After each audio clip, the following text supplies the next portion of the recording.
This weekend, Vice President Biden called a group of Trump supporters chumps.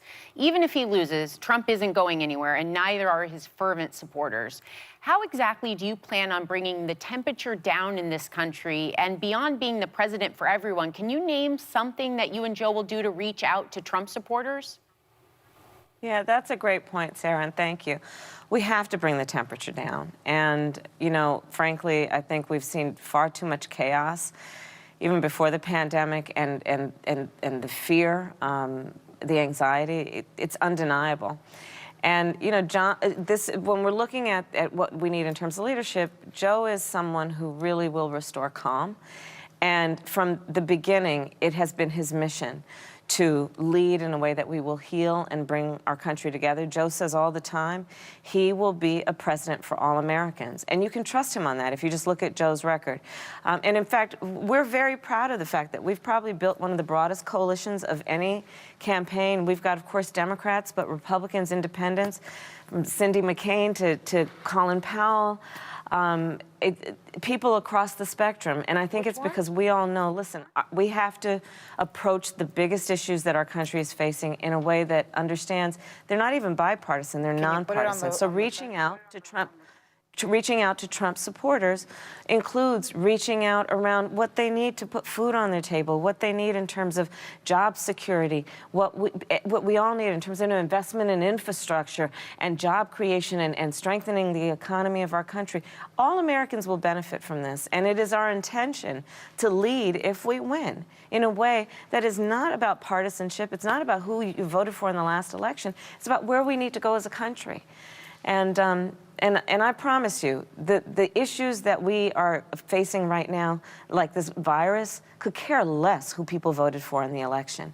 It is an equal opportunity predator, frankly, and we need to address it, understanding that the American people deserve so much better. Hi, Kamala. So Joy brought her sweater. I brought my fly swatter. Truth over flies. Anna.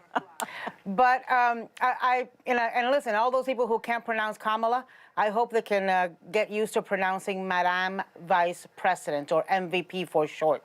Maybe that'll roll off their tongue a little easier. But I want to ask you about a policy issue. Joe had to do a little cleanup this week after the debate regarding the energy policies, including his position on fracking, after he said at the debate that he would transition from the oil industry and claimed he'd never opposed fracking when some of his past comments signal otherwise. Do you worry that this is confusing, that it could hurt in places like Ohio with working-class voters who are worried about their jobs?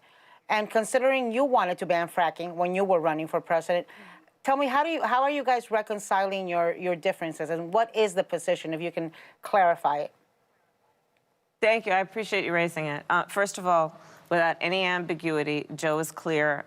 We will not ban fracking. And let's clear up further things. And we will not raise taxes on anyone making less than $400,000 a year. Period, full stop. Joe is also committed to understanding that we have to also acknowledge the science in a way that, frankly, the current president does not on the COVID issue and on climate. And so Joe says, hey, look, the climate, we are experiencing drastic changes. We have to deal with this, and let's deal with it in a way that we invest in infrastructure, which is also about an investment in job creation. Great jobs. We have the support of folks who are in the building trades, who have some of the most incredible apprenticeship programs available anywhere. And it's about electricians, pipe fitters, the folks who know that these skills are so important to investing in what we can do around renewable energy and saving our planet and ensuring we can all have clean water and clean air. And that's just the bottom line. And Joe and I are a team. We are aligned on this. We are aligned on these priorities. Senator Harris, during your presidential campaign, you said a Harris Justice Department would have no choice but to pursue criminal charges against Trump for, let's say, obstruction of justice. Would the same go for a Biden Department of Justice? Do you support a Trump prosecution? Sonny, first of all, there is a huge difference between Joe Biden and my perspective on the Department of Justice and Donald Trump. We will not have a Department of Justice that conducts itself as the personal lawyer of the president. such as the way that Donald Trump has done. And whoever leads the Department of Justice, if we win, is someone who will be independent and will make the decisions based on whatever in their discretion, with the facts and evidence they have, is appropriate without any interference from the White House, period. Yes. So, is she speaking? We're already seeing record early voter turnout, which, that looks pretty good. Many Americans are understandably nervous about what's to come on Election Day. If nobody wins in a landslide, that's, to me, the nightmare. This could drag out for weeks. And it could ultimately end up in Congress or even the Supreme Court, where, this Coney Barrett woman has been placed to help the situation on the Trump side. What can you say to voters who are like me, who are in a panic state? Yeah, Joy, here's the thing. I've been traveling the country, and here's what I know so well. Our democracy is as strong as the American people's willingness to stand up and defend it. Our democracy is strong because the people know that whatever the outcome of an election, we, as part of our democracy that we support, have peaceful transfers of power.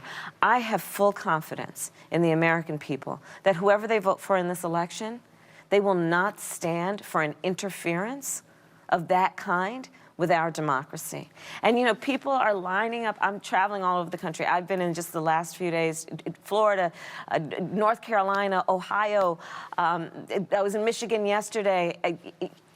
People are lining up, and they are speaking up, and they are participating. People standing in lines for hours, knowing that the power of their voice in an election, especially where there's so much at stake like this one, the power of their voice is through their vote, because they believe in our democracy and the integrity of our democracy and our election systems. And I don't think they're going to give up there. They are going to see this thing through and defend our democracy, because that is part of what makes our nation strong and different from others. Now, there are reports that the Biden team is vetting Republicans for cabinet positions. We're also hearing Bernie Sanders is eyeing a role. Is this the kind of party diversity we should expect from a Biden cabinet if you're elected? Are there Republicans you want to work with in a Biden cabinet?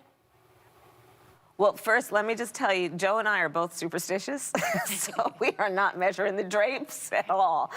But going back to that previous point, though, we are very proud of the broad coalition that we've assembled.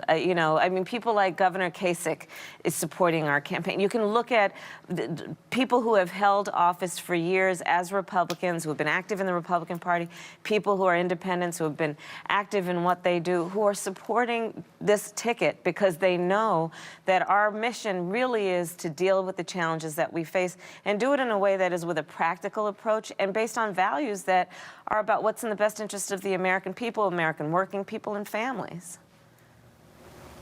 So I have to ask you this question, Kamala, and it's as silly as it gets, but it's my favorite. So you're sitting and you're having this debate and you look over and you see the fly circling. Do you first think to yourself, uh-oh, I see it. Do I tell him or do I finish making my point? Did you see the fly first or did you discover it later? That's my question. Oh, whoopee. Let me just say that I think we should get beyond the fly and kind of just, fly away from the subject and yes, and move on. But I appreciate yes, we will. Thank you. Well, because I know when I saw it, I thought, okay, would I tell him? Maybe I'll wait a little while, because I'm terrible that way.